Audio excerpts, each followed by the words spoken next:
ते आपले सर्व कर्मचाऱ्यांचे गेले अनेक महिन्यांपासून हा लढा सुरू आहे. नागपूर अधिवेशन असेल किंवा हा अधिवेशन असेल किंवा याच्या अगोदर असेल, सातत्याने आपले प्रश्न मांडण्याचा आणि ते सोडवण्याचा प्रामाणिक प्रयत्न मी माझ्याकडनं केलेलाच आहे. याही अधिवेशनामध्ये माननीय मुख्यमंत्री महोदयांबरोबर आपल्या विषयासंदर्भातली चर्चा ही वैयक्तिक भेटीमध्ये झालेली आहे. आपल्या भूमिकेशी अतिशय सकारात्मक भूमिका त्यांनी घेतलेली आहे आणि त्याच्यामुळे आपला प्रश्न सुटेल का, हा जो प्रश्न आपल्या सगळ्यांच्या मनात आहे तो निश्चितपणे होईल आणि तो पॉझिटिव्हली होईल असा विश्वास मला आहे.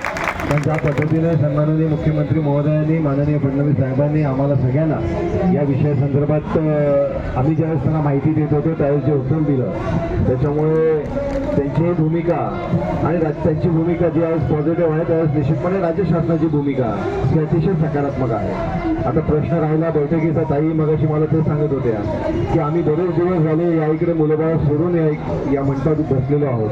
बरेच लोक आपले मुलंबाळा घेऊन आहेत, बरेच लोक आपल्या रिटायरमेंटला आलेले आहेत आणि त्याच्यामुळे आपण फार अपेक्षेने राज्य शासनाकडे या सगळ्या दृष्टिकोनाने बघतोय. माननीय फडणवीस साहेबांशी पुन्हा एकदा या विषयासंदर्भात या 2 दिवसांमध्येच मला वाटतं उद्याच आपली या संदर्भातली बैठक लागलेली पण आहे आणि या उद्याच्या बैठकीमध्ये निर्णय होण्याच्या दृष्टिकोनाने प्रक्रिया व्हावी अशी मागणी आम्ही करू. आणि या अधिवेशनामध्ये 2दा आपल्याला माहिती आहे की या विषयासंदर्भात सभागृहामध्ये चर्चा झालेली आहे. आज पुन्हा एकदा, कारण एकदा विषय झाला की दुसऱ्या सभागृहामध्ये परत एकदा तो विषय येण्यासाठी लगेच परवानगी होतच नाही. पण माननीय सभापती रामचंद्र साहेबांना मी विनंती केली की अतिशय कठीण परिस्थिती त्या तिकडे झालेली आहे.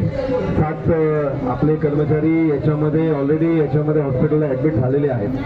थोडंसं खोटं मी आज बोलू की 2 दिवस 2 जण आजही याच्यामध्ये ॲडमिट झालेले आहेत आणि त्याच्यामुळे याच्यामध्ये ताबडतोबीने शासनाने आपली भूमिका स्पष्ट केली पाहिजे. राज्य शासनाच्या वतीने उदय सामंतांनी या संदर्भातली भूमिका मांडली.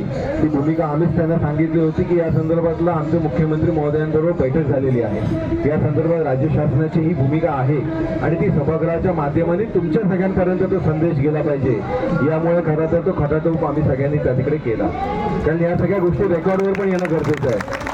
आपण ज्यावेळेस या गोष्टींचा लढा देत असतो, प्रत्येक गोष्टी शासन दरबारी कागदपत्रे तयार राहणं हे गरजेचं आहे. आपण सगळेजण बघतोच आहोत आणि त्याच्यामुळे या गोष्टी शासनाच्या वतीने ज्यावेळेस माननीय मंत्री उदय सामंत यांनी आपल्याला सगळ्यांना आश्वासित केलेलं आहे, या गोष्टी रेकॉर्डवर आलेल्या आहेत. त्या रेकॉर्डवर येण्याचीच खऱ्या अर्थाने मी आजच्या दिवसाची वाट बघत होतो. निश्चितपणे आपले प्रश्न सुटतील असं आपल्याला आजच्या या आपल्या आंदोलनाच्या भेटीमध्ये आश्वासित करतो आणि उद्याच्या बैठकीमध्येही निर्णायक निर्णय निघेल असं आपल्या सगळ्यांना विश्वास देऊन माझे 2 शब्द थांबवतो. धन्यवाद. जय हिंद.